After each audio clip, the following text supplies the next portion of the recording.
एकमुखी रुद्राक्षाबद्दल जर आपण बोलायला गेलो तर हे भगवान शिव यांचे इष्ट देवता आहे. हा रुद्राक्ष सूर्याशी संबंधित आहे.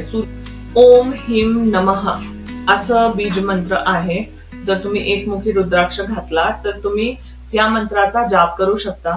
हा सर्वात दुर्मिळ अत्यंत पूजनीय रुद्राक्ष मानला जातो. असे मानले जाते की त्यामुळे आत्मविश्वास, नेतृत्व, आध्यात्मिक गोष्टींकडे जास्त कल आपला वाढतो. आत्मजागृती होण्यामध्ये खूप जास्त हेल्प होते. कॉन्फिडन्स वाढतो. तुम्ही राशीप्रमाणे बघत असाल तसं मी शक्यतो सजेस्ट नाही करत. राशीप्रमाणे तुम्ही तुमची ग्रह दशा बघा. तुम्ही दशा चालू आहे तुमची, त्या हिशोबाने तुम्ही हे करू शकता. तरी राशी जर तुम्ही एकमुखी रुद्राक्षासाठी म्हटलात तर सिंह, मेष, धनु राशीच्या लोकांना किंवा लग्न असलेल्या लोकांना किंवा सूर्य ज्यांचा दुर्बल आहे ते लोक हा रुद्राक्ष धारण करू शकतात.